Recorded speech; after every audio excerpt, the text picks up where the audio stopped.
할렐루야, 반갑습니다. 오늘 5월 14일 목요일 날짜입니다. 오늘 본문 말씀은 신명기 18장 1절에서 14절 말씀 함께 묵상하시겠습니다. 우리 1절부터 한 목소리로 받들어 읽습니다. 레위 사람 제사장과 레위의 온 지파는 이스라엘 중에 분깃도 없고 기업도 없을지니 그들은 여호와의 화제물과 그 기업을 먹을 것이라. 그들이 그들의 형제 중에서 기업을 가지지 않을 것은 여호와께서 그들의 기업이 되심이니 그들에게 말씀하심 같으니라. 제사장이 백성에게서 받을 몫은 이러하니 곧 그 드리는 제물의 소나 양이나 그 앞다리와 두 볼과 위라. 이것을 제사장에게 줄 것이요 또 내가 처음 거둔 곡식과 포도주와 기름과 내가 처음 깎은 양털을 내가 그에게 줄 것이니 이는 내 하나님 여호와께서 내 모든 지파 중에서 그를 택하여 내시고 그와 그의 자손에게 항상 여호와의 이름으로 서서 섬기게 하셨음이니라. 이스라엘 온 땅 어떤 성읍에든지 거주하는 레위인이 간절한 소원이 있어 그가 사는 곳을 떠날지라도 여호와께서 택하신 곳에 이르면 여호와의 앞에 선 그의 모든 형제 레위인과 같이 그의 하나님 여호와의 이름으로 섬길 수 있나니 그 사람의 몫은 그들과 같을 것이요 그가 조상의 것을 판 것은 별도의 소유이니라. 내 하나님 여호와께서 내게 주시는 땅에 들어가거든 너는 그 민족들의 가증한 행위를 본받지 말 것이니 그의 아들이나 딸을 불가운데로 지나게 하는 자나 점쟁이나 기륭을 말하는 자나 요술하는 자나 무당이나 진언자나 신접자나 박수나 초혼자를 너희 가운데에 용납하지 말라. 이런 일을 행하는 모든 자를 여호와께서 가증히 여기시나니 이런 가증한 일로 말미암아 내 하나님 여호와께서 그들을 내 앞에서 쫓아내시느니라. 너는 내 하나님 여호와 앞에서 완전하라. 내가 쫓아낼 이 민족들은 기륭을 말하는 자나 점장의 말을 듣거니와 내게는 내 하나님 여호와께서 이런 일을 용납하지 아니하시느니라. 아멘. 우리 계속해서 12장부터 26장 여러분 모세의 두 번째 설교죠. 우리가 지난 시간에 하나님이 원하신 왕의 요건에 대해서 살펴보았습니다. 세 가지였죠. 병마를 많이 두지 말고 아내를 많이 두지 말고 은금을 많이 갖지 말아라.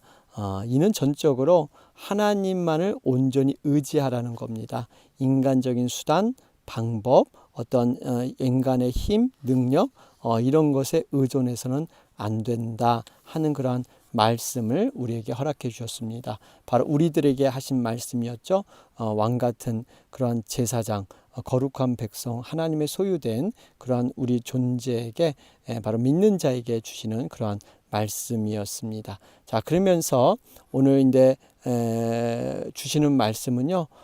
제사장 및 레위인의 분깃과 레위인의 중앙 성소에 진출하는 규례 이러한 것들을 말씀해 주고 있습니다.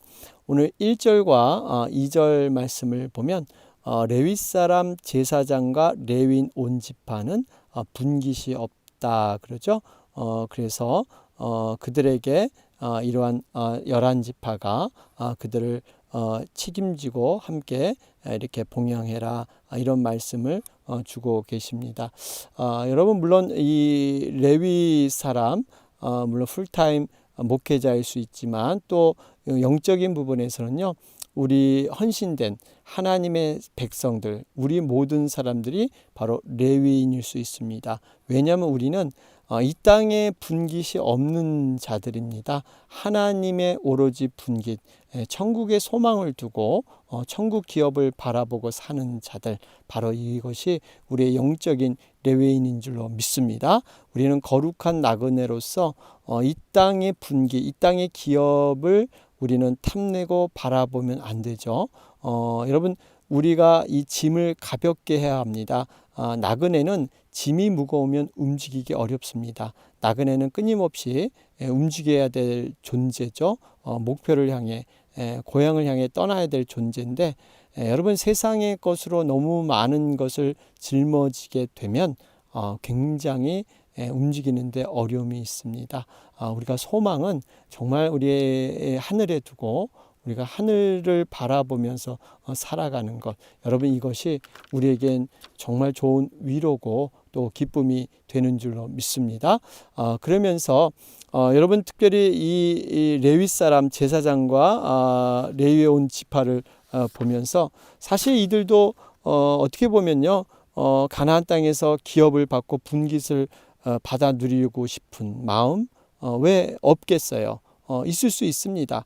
그런데 정말 하나님의 나라와 의를 위해서 그것을 포기하는 것, 이러한 것, 또 주님을 위해서 전적으로 헌신하는 것, 그리고 모든 삶을 주님께 온전히 올려드리면서 모든 삶을 맡기는 것, 이런 일들이 선행이 됐죠. 어떻게 보면 자신을 포기하는, 어떠한 세속의 기업을 받지 않으려고 하는 이러한 포기, 자기의 희생, 자기의 헌신, 이런 것들이 포함되어 있습니다.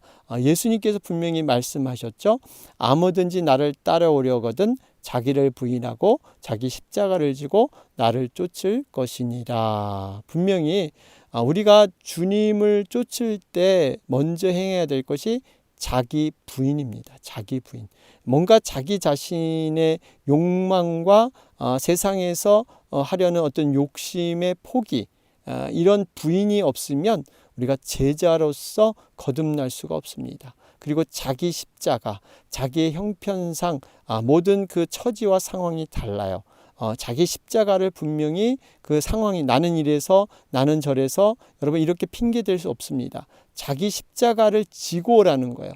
자기의 형편대로 자기 상황에서 십자가가 크던 작던 간에 무겁던 가볍던 간에 자기 십자가를 걸머져야 합니다. 그리고 나를 쫓을 것이니라. 여러분, 바라기는요, 우리가 단순히 교회 마당만 밟는 무리의 신앙, 거기서 머물지 말고 진정한 제자가 되어야 합니다. 정말 이 제자가 되는 것은 특권이에요. 하나님의 말씀을 경험하고 놀라운 성령님의 그 인도함을 바라보는 것, 그의 나라와 그의 의를 구할 때 하나님께서 채우시고 입히시는 것을 영적인 말씀에서 체험하는 자들, 여러분, 이런 자들이 제자 아닙니까? 바로 이 제자가 되시기를 주님의 이름으로 축원합니다. 자, 그런 가운데 3절과 4절에 보면 더욱더 구체적인 신뢰가 나오죠. 여기 보니까 제사장들, 특별히 제물의 소나 양, 그 앞다리 두 벌 위, 또 처음 거둔 곡식, 포도주, 이런 여러 가지 것들, 결국에는 하나님께서 이렇게 하나님 앞에 헌신하고 희생하는 자들 책임져 주신다는 거예요. 그것도 모자라지 않게 때마다 일마다 역사하셔서 풍성히 책임져 줄 줄로 믿습니다. 여러분, 그러면서 우리가 우리의 수고를 하나님은 풍성하게 갚아주세요. 여러분, 이 땅에서 우리 주님을 위해서 애쓰고 노력했던 모든 것들이 하나도 땅에 떨어지지 않습니다. 정말 하늘의 보상과 상급으로 반드시 이어질 줄로 믿습니다. 우리 달란트 비유를 통해서 배웠듯이 주인의 뜻을 받들어서 열심히 일했던 5달란트, 2달란트 받은 종, 여러분, 주인으로부터 칭찬이 넘치지 않습니까? 그 상급이 정말 후하게 이루어지고 있습니다. 고린도전서 15장 58절 말씀, 그러므로 내 형제들아 견고하며 흔들리지 말며 항상 주의 일에 더욱 힘쓰는 자들이 되라. 이는 너희 수고가 주 안에서 헛되지 않은 줄을 알미니라.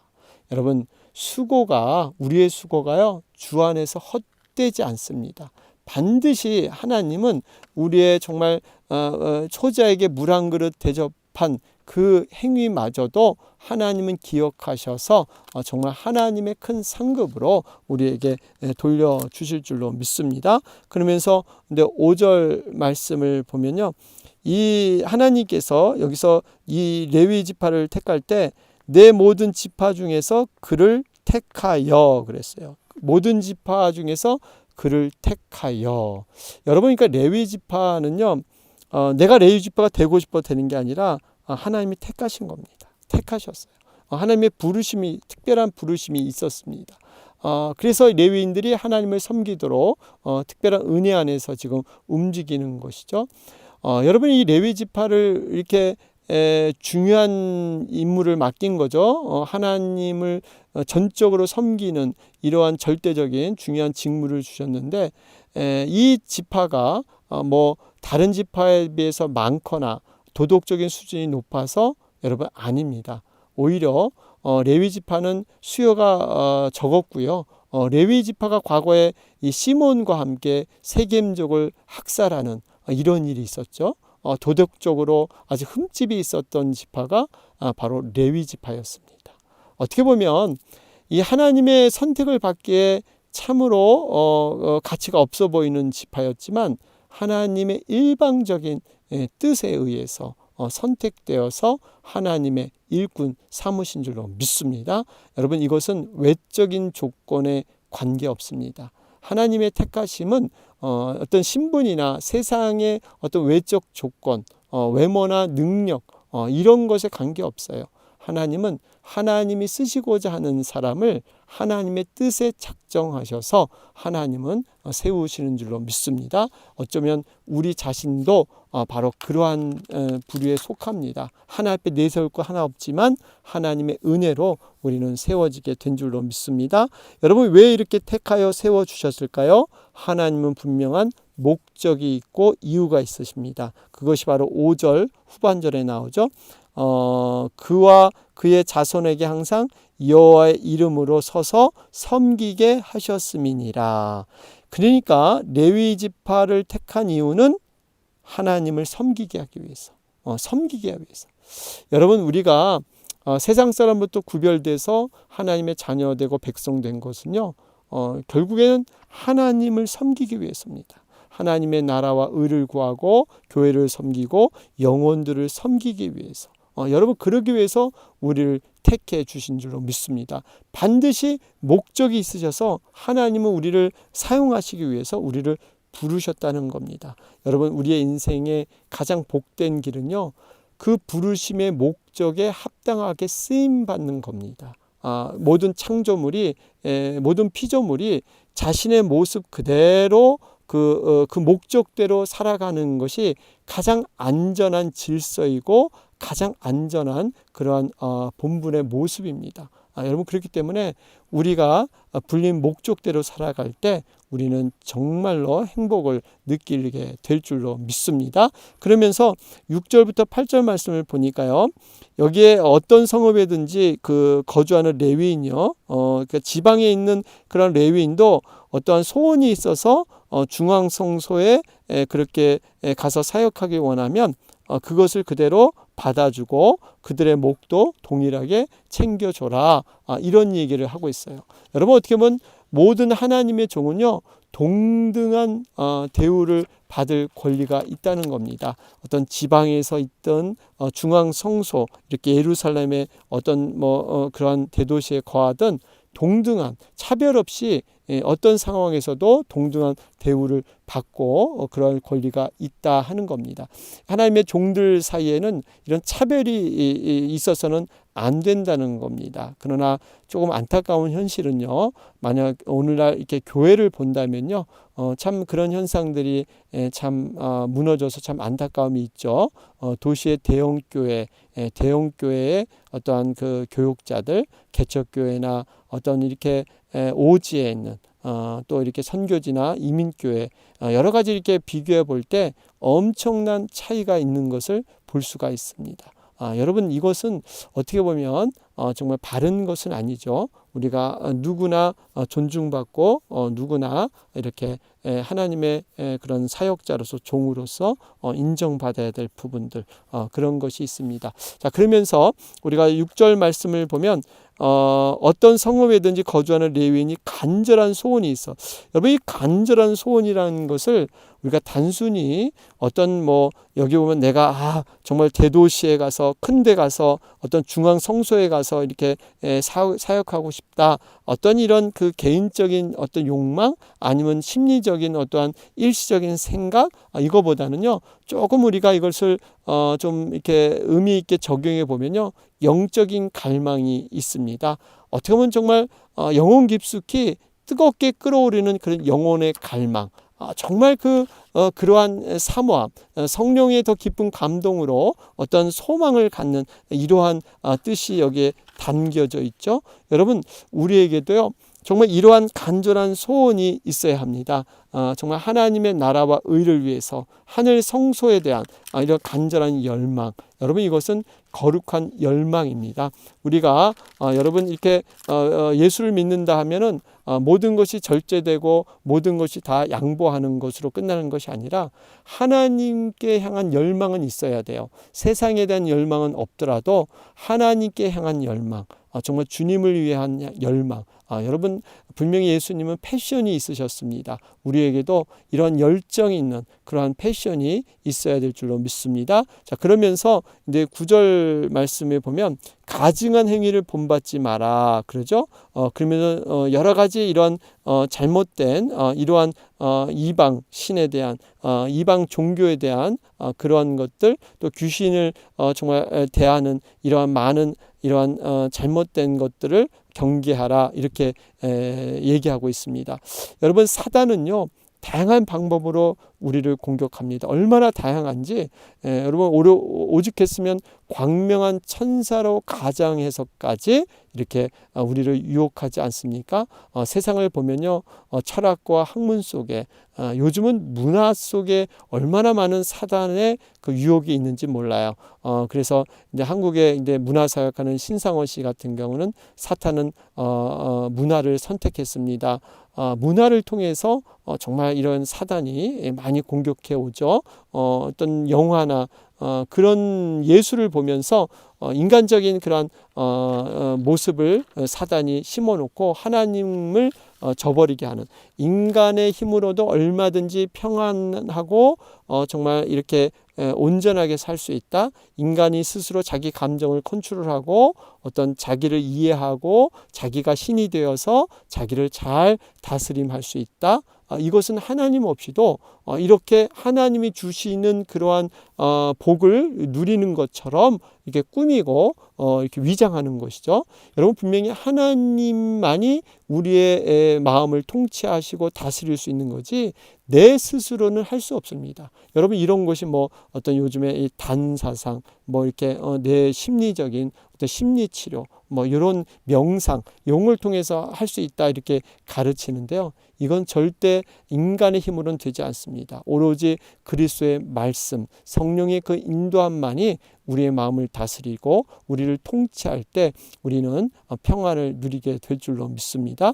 이렇게 귀신의 역사들, 여러분 여기 보면 이제 그런 쭉 나오잖아요. 이런 진원자는 주문을 외면서 마법을 사용하는 사람들을 얘기하죠.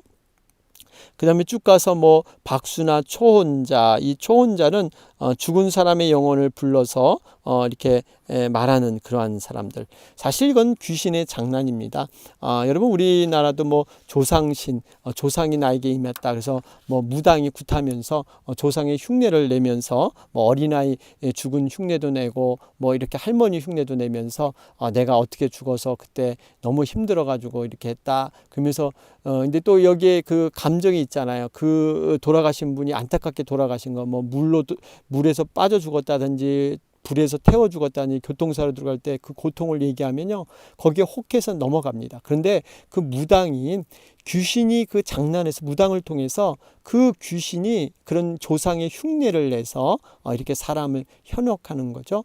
여러분, 엄히 말하면 무당이 사실 그 예전에 어떤 그 정말 한국에서 유명한 그 무당의 말을 빌어보면요, 자신들은 과거를 이렇게 우연히 맞출 수는 있다고 합니다. 어떤 그 과거에 일어났던 일도. 근데 미래에 대해서는 자신이 알지 못한다고 해요. 그저 그 사람이 과거를 보고 그 사람의 표정과 어떤 걸 보면서 미래를 얘기할 때 그 사람이 그것을 이렇게 믿어주는 것, 이런 쪽으로 얘기해서 이렇게 하는 거지.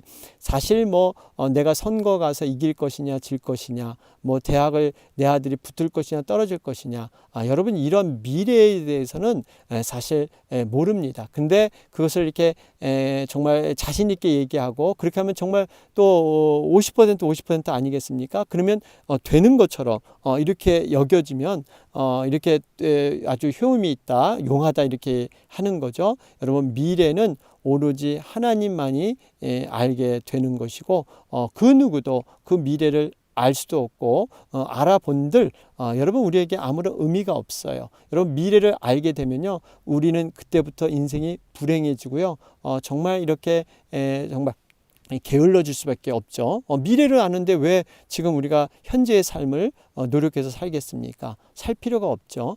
여러분 이게 하나님의 큰 어떤 그 원리 안에서 미래는 하나님만이 알 수 있게, 그래서 우리는 형통의 날과 공고의 날을 경험하면서 그때마다 하나님을 기억하면서 하나님께 감사하고, 또 공고의 날이 되면 더욱더 기도하여 엎드려서 하나님께 나아가고, 뭐 이러한 원리로서 하나님과 뗄 수 없는 이러한 그런 믿음의 원리, 이것이 하나님의 큰 그림 안에, 섭리 안에 포함되어 있는 줄로 믿습니다.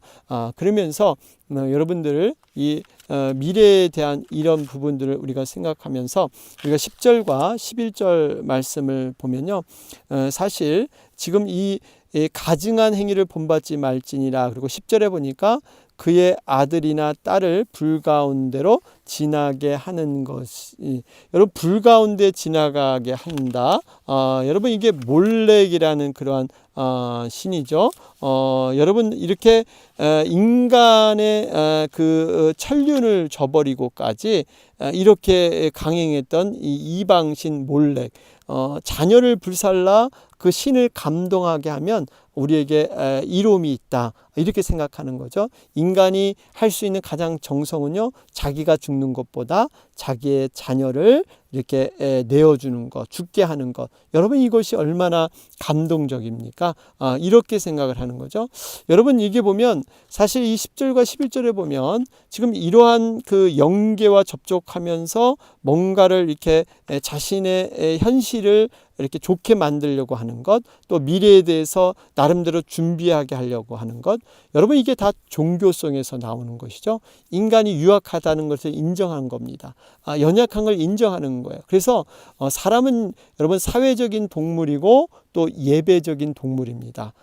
예배, 종교가 없다는 건 거짓말이에요. 사실 그래서 사람들에게 전도를 하다 보면 나는 종교가 없다 그러는데요, 사실 거짓말입니다. 다 믿는 구석이 있어요. 뭔가 믿음이 없다라고 하는 건 거짓입니다. 최소한 내가 내 주먹을 믿는다든지, 아니면 내가 열심히 일해서 오늘이 내일보다 낫다는 그 미래에 대한 믿음, 아니면 우리 자녀들이 잘 성장해서 뭔가 나의 못한 것을 해줄 것이라는 믿음, 뭔가의 그 믿음이 없으면요, 사람은 자살하게 돼 있습니다. 여러분 왜 사람이 자살할까요? 내가 믿었던, 그토록 믿었던 것이 하루아침에 무너지게 될 때, 허황된 그러한 현실을 보면서 그걸 느끼게 될 때 결국 자살을 하게 되죠. 여러분 믿음은 그만큼 중요한 거예요. 그래서 사람들이 하나님을 안 믿는 것뿐이지 뭔가를 다 믿고 있습니다. 여러분 다 믿어요. 근데 그 믿음이, 바른 믿음이 바로 하나님이 돼야 될 줄로 믿습니다. 하나님을 알지 못하니까 인간은 타락한 그러한 부패한 양심에서 뭔가 믿어야 될 그 대상을 찾아가는 거죠. 우상을 찾고 이단을 찾고 어떠한 자기 존재라도 믿고 자기를 믿는다, 여러 가지 것들을 찾아서 그 타락한 영혼을 채워가는 것, 이것이 바로 세상 사람들의 모습입니다. 여러분 그래서 우리가 진정한 정말 믿음이 무엇인가, 우리가 하나님을 알고 예수님을 안다는 게 얼마나 우리에겐 큰 축복이고 큰 감사인지 모릅니다. 자, 그러면서 우리에게 요구하는 것이 있죠. 여러분 13절 말씀 보세요. 너는 내 하나님 여호와 앞에서 완전하라. 완전하라. 여러분 우리의 신앙의 목표는요, 바로 여기까지 이뤄야 됩니다. 그리스도의 장성한 분량까지. 여러분 그래서 끝없이 우리는 성화돼야 돼요. 죽을 때까지. 여러분 한번 성장한다 해서 내가 한번 하나님을 경험한다 해서 끝이 아닙니다. 이거는 누구에게나 해당되는 말씀이에요. 어떤 목사나 선교사나 하나님 앞에 헌신된 자만이 여호와 앞에서 완전한 게 아니라 모든 구원받은 성도라면 목표의 골이 완전함에 여러분 이루어야 될 줄로 믿습니다. 그러면서 이 여호와 앞에 완전하라, 이 뜻은요 어떻게 해석이 되면 여호와 하나님과 함께 완전하라, 아니면 여호와 하나님에 의하여 완전하라, 이런 뜻이 있어요. 여러분 여호와 앞에서 완전하라 그러니까 내가 노력해서, 내가 결단해서 오늘부터 내가 정말 이렇게 마음을 바꿔서 내 스스로 뭔가 의지로 이것을 이 명령대로 행해지냐, 그게 아니에요. 하나님과 함께, 여러분 하나님에 의해서, 성령님에 의해서 우리는 완전해질 줄로 믿습니다. 오히려 내가 불완전하다고 느꼈기 때문에 이제 완전에 이르기 위해서 더욱 하나님을 의지하게 되는 이 필요를 깨닫게 되는 거예요. 우리가 불완전하다는 거, 우리 정말 다 연약하다는 거 알잖아요. 그렇기 때문에 내 힘으로 안 된다. 정말 내가 스스로 할 수가 없다. 바울이 늘 고백하잖아요. 정말 누가 이 사망의 몸에서 나를 건져내랴. 내가 선을 행해도 행할 수 없고, 정말 오히려 내가 원하지 않는 악을, 미워하는 악을 행하는 내 모습을 보면서 누가 사망의 몸에서 건져낼까? 바로 이것은요, 임마누엘의 그 예수님, 우리와 함께 하시는, 우리와 함께 계시는 그 임마누엘의 하나님으로 인해서 이것은 이루어질 줄로 믿습니다. 성령님께서 우리와 날마다 동행하여 주신다 그랬잖아요. 우리의 마음속에 함께 내재되셔서 우리와 함께 거하시는 그 성령님, 그분을 의지할 때 여러분 이 모든 일은 완전하게 우리는 더욱더 성장하게 될 줄로 믿습니다. 그러면서 14절에 이런 일을 용납하지 아니하시니라. 이렇게 기름과 점쟁이, 이런 여러 가지 하나님이 원치 않는 자들 용납지 않으신다 말씀하고 있습니다. 자, 오늘 말씀 결론지어서 헌신된 사역자를 돕고 가증한 이들을 물리치라. 여러분 오늘 목요일 날짜입니다. 특별히 영혼들을 위해서 간절히 중보하는 날입니다. 주변에 죽어가는 영혼들, 방하는 영혼들을 위해서 간절히 중보해 주시기 바랍니다. 다 같이 기도드리겠습니다. 주의 은혜라, 주의 은혜라, 이 자리에 서 있는 것을 주의 은혜라, 주의